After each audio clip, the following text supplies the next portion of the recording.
For bringing back Basic Gray today, I'm making some bright and cheery thank you cards that go together super quick with the help of my No Scraps sketch set number 12. Hey, it's Beth. Welcome. For today's Bringing Back Basic Gray collaboration, I am going to be making some thank you cards. I have my No Scraps sketch set number 12, which is for 6x6 papers. It'll use 2 sheets and it'll give me 4 A2 size cards. And then I have the Junebug 6x6 paper pad. I still need to choose the papers that I want to use, but this is just a fun, kind of bright, summery pad. So that's what I'm going to be using. Let's go ahead and get crafting. I chose 2 papers, one that is like a red and one that has yellow with red accents. I thought those coordinated well together, and then decided to go with some black cardstock for the matting layer just to kind of help all of those colors pop. I just feel like this is kind of bright and cheery and summery. And I'm using the cutting guide for the 6x6 sheets on my No Scraps sketch set number 12. I'm not going to give you measurements because I will link, it's a free PDF, and I will link it in the description box for you so you can go and download it and just have that for yourself. And I do give you the cutting guides for the 2 sheets of pattern paper and the cardstock as well.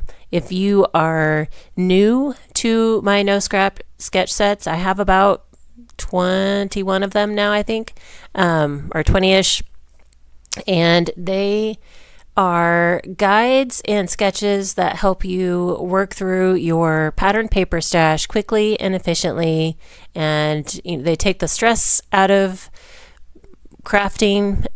You don't create any new scraps that you have to store and collect. It's just, a fun, quick way to get some crafting done and use up your stash. They're great for beginning card makers or beginning crafters as well as experienced. The sketches I give you are pretty basic, but you can build on them as much as you want depending on what type of stash you have. But if you are a beginner crafter, then you don't feel like you have to go out and get all these extra things to finish off the cards. I am to the fun part of assembling now, and today I'm using my retractable tape runner, and this is a refillable tape runner that when you're not using the tape, you can press the button and it brings the tape applicator part back in so it doesn't get all dirty or gunky or dusty, and then you just push the button on the end when you want to use the tape runner again, and it pops out. And then, like I said, it is refillable. The Bringing Back Basic Gray collaboration is something I've been doing with my friend Sarah for many years. Sarah, myself, and another friend, Kathy, realized at one point that we were all hoarding our Basic Gray papers because Basic Gray stopped making papers. They made papers like, pattern papers and embellishments back in the early 2000s, and then they transitioned to fabric. And at the time, the Basic Gray papers, there wasn't, they had a unique look. Some of it was grunge, but it was just kind of unique patterns and color combinations that they used. And, apparently we fell in love with it back then and still loved it and had a huge hoard of it that was just sitting in our drawers. So at some point we decided to start pulling some out every month and enjoying it, not trying to use it up. In fact, anytime I find Basic Gray, at a thrift store or garage sale, I always snatch it up because you can't find it anywhere anymore. And it's especially hard to find embellishments that coordinate really well with the Basic Gray papers, just because the tones of the colors and sometimes the grunge, it's hard to match embellishments really well with paper. But anyway, so we're just enjoying it every month. So I will have Sarah's channel linked in the description box below so you can go and check her out and see what she made for Basic Gray this month. So I'm working on assembling sketch A at this point, and we're making 2 cards with this sketch. And I have some Prima flowers that I had in my Basic Gray stash because they coordinated with the colors. And so I am going to pull those in as an embellishment on my card. So I'm going to stray from the sketch just a little bit. The sketch shows a circle kind of in the bottom right corner where I'm going to be putting the flowers. And my intention for that original like circle on the original sketch was like you could put a sentiment there and then you could be done. So here I'm kind of showing you that you can add a little bit more to the card. I'm going to add my flower there as an embellishment, and then I will add a sentiment more towards the top of the card. And I'm taking these punched circles that I punched from some of the paper. If you don't have a small circle hole punch, you can use enamel dots, you could use a marker. You could leave them off or substitute with something else that you have. Again, make it work for you. So I'm using a thank you sentiment that is from the Altenew Heartfelt Wishes stamp set. I just like the font of the thank you. It was kind of whimsical. I thought it went with the colors in the card. And I'm just adding a fishtail banner. And then we'll add that down to the card. So again, you know, make the sketches work for you. You can add as many embellishments as you want to jazz it up. Or if you need to substitute something, you know, a shape or placement, you know, on the card, you can do that as well. These are just jumping points for you to start and, you know, just helping you use up the pattern paper. And the best part is that once you're done with this, you'll have 4 cards and no scraps left over. I started making my no scraps sketch set because scraps tend to like multiply overnight, and I would remember to try and use them up periodically, but they were still compiling faster than I could use them up. And so I was like, all right, I need to start focusing on just using up the paper in its entirety and not having to put any scraps back away. So that's why I started creating these, because I knew I wasn't alone. There are so many others out there that were dealing with scrap overwhelm as well. So,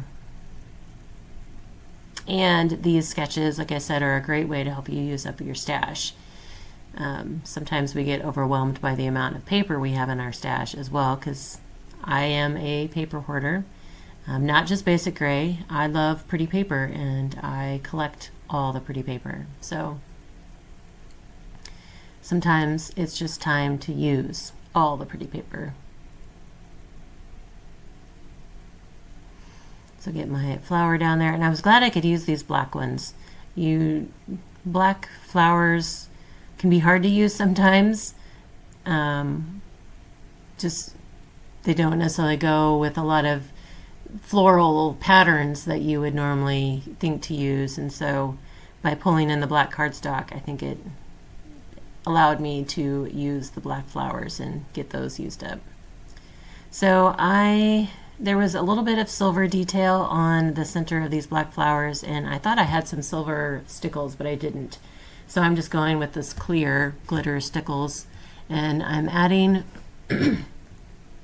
some to my little paper punched circles to kind of make them look like enamel dots, just to kind of give them a little bit of a raised glittery look. And then I also decided to add some to the centers of some of the flowers in that yellow pattern.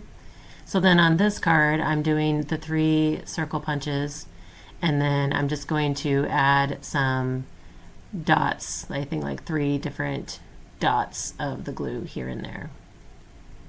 Nope, maybe 5. There you go.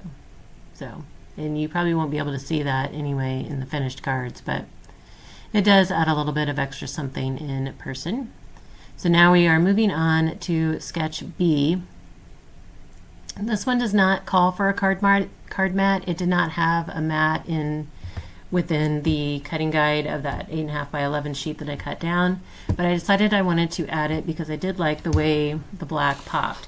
So I'm actually going to add 2 mat layers. I'm going to add a card mat, which was 4 1/8 by 5 3/8, and then I'm going to add a matte layer, a white matte layer behind those 2 rectangle pieces that we're going to kind of piece together for a card panel.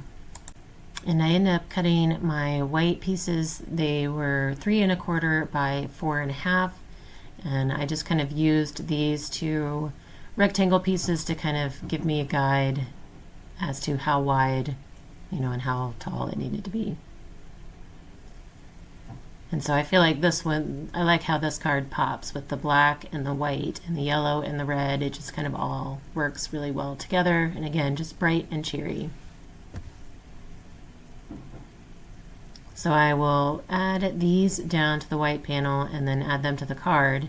And then the strip that goes over the top, I am going to, you could mix and match your panels here if you wanted to.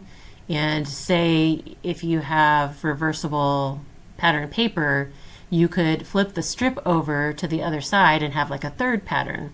But my paper is single-sided, and so I just decided to do like one single color on the two rectangle panels, and then the other pattern is going to be the strip that goes across. And I did, I know in the cutting guide for the 8 1/2 by 11 sheet of cardstock, there was a strip that was supposed to be for that, like a matting strip for that pattern paper strip. But again, I decided to go for the white just to kind of help it pop off the black a little bit more. So anytime I give you cutting guides within my no scrap sketch sets, I can guarantee you no scraps left over if you follow the cutting guides and use those pieces as intended.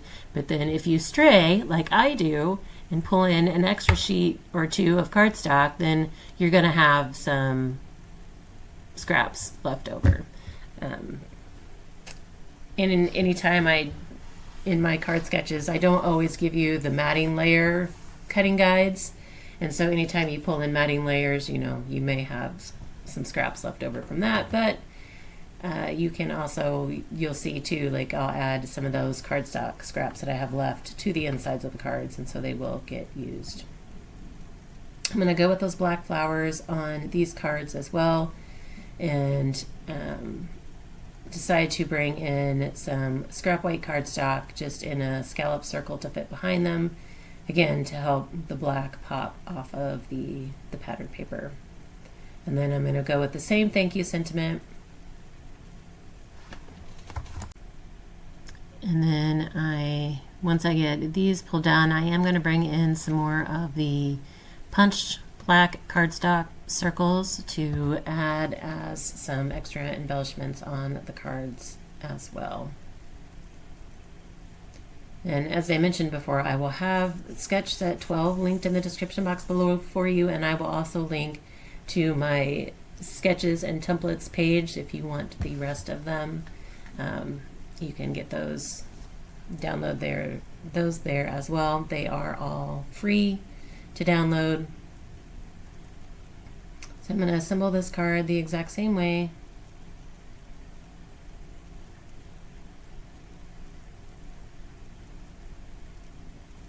And it's funny, I talked about getting, anytime I find basic gray out in the wild, whether it's, at a thrift store or a garage sale, I do snatch it up. And I was actually following an online auction site, and they had an auction come up that was it was called Crafter's Dream, and it was a lot of older like scrapbook paper and supplies, but they actually did have several basic gray like full collections, and so I did snatch some of those up. So I'm excited to get my hands on those because they were collections I don't think I've had the papers for. So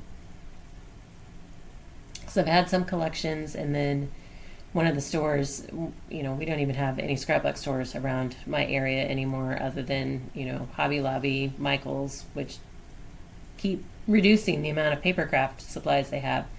But we used to have archivers, and they carried a ton of basic gray, but they did a lot of individual sheets, and so you could buy like packs of 45. I think kind of what Doodlebug does this now too, where you can just buy a mix of papers in a pack, so kind of like a miscellaneous paper pack.